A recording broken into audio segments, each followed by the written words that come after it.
Hello hi ഈസ്റ്ററിൻ്റെ ഔട്ട്ഫിറ്റിലുള്ള ഒരു get ready with me ആണ് കേട്ടോ കാണാൻ പോകുന്നത്.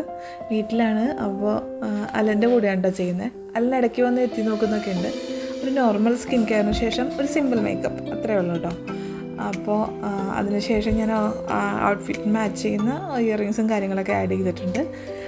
വൈറ്റ് ആണ് കേട്ടോ ബേസായിട്ട് വരുന്നിരിക്കുന്നത്. അതിൽ യെല്ലോയും പിന്നെ ഒരു ലൈറ്റ് പിങ്ക് കളറിലുള്ള ബീഡ്സ് പിന്നെ സിൽവർ കട്ട് ബീഡ്സ് ഒക്കെ ചേർത്തിട്ടുള്ള ഒരു ചെറിയൊരു സിമ്പിളായിട്ടുള്ളൊരു ആരി വർക്കാണ് കൊടുത്തിരിക്കുന്നത്. ഔട്ട്ഫിറ്റ് ഡിസൈൻ ചെയ്തതും സ്റ്റിച്ച് ചെയ്തതൊക്കെ ഞാൻ തന്നെയാണ്. എൻ്റെ ഇഷ്ടത്തിന് ചെയ്തെടുക്കണമെന്ന് കുറേ നാളായിട്ട് വിചാരിക്കുന്നു. നോർമലി സൽവാർ അങ്ങനെ ഞാൻ യൂസ് ചെയ്യലില്ല. അപ്പോൾ ഈ കുറച്ച് നാളായിട്ട് വിചാരിക്കുന്നു ഒരു വൈറ്റ് കളറിലുള്ളൊരു ഔട്ട്ഫിറ്റ് വേണമെന്ന്. അപ്പോൾ അങ്ങനെ ചെയ്തെടുത്താണ് കേട്ടോ. ഒരു നെറ്റിൻ്റെ ഷോളാണ് ഇപ്പോൾ തൽക്കാലത്തേക്ക് പെയർ ചെയ്തിരിക്കുന്നതിൻ്റെ ഒപ്പം ഷോള് ഞാൻ വർക്കും ചെയ്യാനുള്ള ടൈം ഷോളിൽ വർക്ക് ചെയ്യാനുള്ള ടൈമൊന്നും കിട്ടിയിട്ടില്ല കേട്ടോ.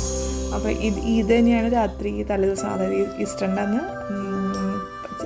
പാതിരാ കുർബാനയ്ക്ക് പോയപ്പോൾ ഇട്ടിട്ട് പോയത് കേട്ടോ. അപ്പോൾ ഭയങ്കര ക്യൂട്ടായിട്ടുള്ളൊരു സിമ്പിളായിട്ടുള്ളൊരു വർക്കാണ് കൊടുത്തിരിക്കുന്നത്. കാണാൻ ഓവറായിട്ടുള്ള കളേഴ്സൊന്നും യൂസ് ചെയ്തിട്ടില്ല കേട്ടോ. അപ്പോൾ എനിക്കിഷ്ടപ്പെട്ടു, അമ്മയ്ക്കും ഒക്കെ ഒത്തിരി ഇഷ്ടപ്പെട്ടു. അപ്പോൾ അതിനുശേഷം കുറച്ച് ഫോട്ടോസൊക്കെ എടുത്തതിന് ശേഷം ഇതാണ് കേട്ടോ ക്ലോസറായിട്ടുള്ള ഒരു ലുക്ക്. കുറേ നാളായി ഞാൻ വൈറ്റ് യൂസ് ചെയ്തിട്ട്. അപ്പോൾ വൈറ്റ് എല്ലാവർക്കും ചേരുന്നൊരു കളറായതുകൊണ്ട് അപ്പോൾ ഞാനത് അങ്ങനെ ചെയ്യാമെന്ന് വിചാരിച്ചു. അപ്പോൾ കുറച്ച് ഫോട്ടോസിൽ ആഡ് ചെയ്യുന്നുണ്ട്. അപ്പോൾ എല്ലാവർക്കും ഹാപ്പി ഈസ്റ്റർ.